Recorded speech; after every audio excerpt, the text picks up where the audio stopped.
flooring, paint, windows. So this is the reality of real estate. There was no kitchen. There were spider webs everywhere. Home was basically to the studs. Definitely a risky investment. What matters the most is the purchase price. You have to make sure you buy it at the right price. This home in a normal area of Riverside would sell for about $775,000. Why am I saying that? Because there is an ADU. ADU makes a huge difference. Families can move in and they can have a tenant that lives in the back ADU, that pays them rent, that helps them with the mortgage. We purchased the property for $330,000.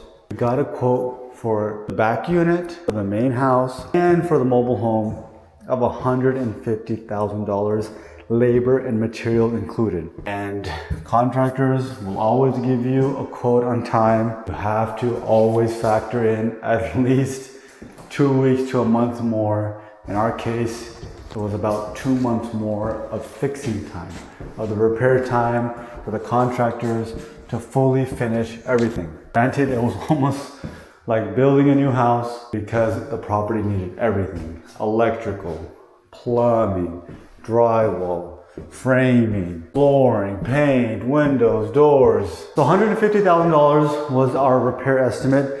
There was some costs that are added on, as always. Things always get added on. We had to get a brand new septic tank in the mobile home installed because roots grew into it. So that cost money, about $10,000. If you buy at the right price, you can sell any property.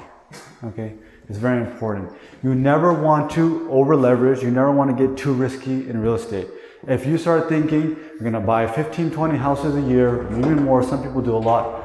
But if you're doing a few flips, especially if it's your first, you do not want to over leverage. Everyone that invests with me, I tell them, guys, I don't control if a war happens. We went to war with Iran. I don't control if another COVID type situation happens. I can't control if our property catches on fire, if an earthquake happens, any of these things.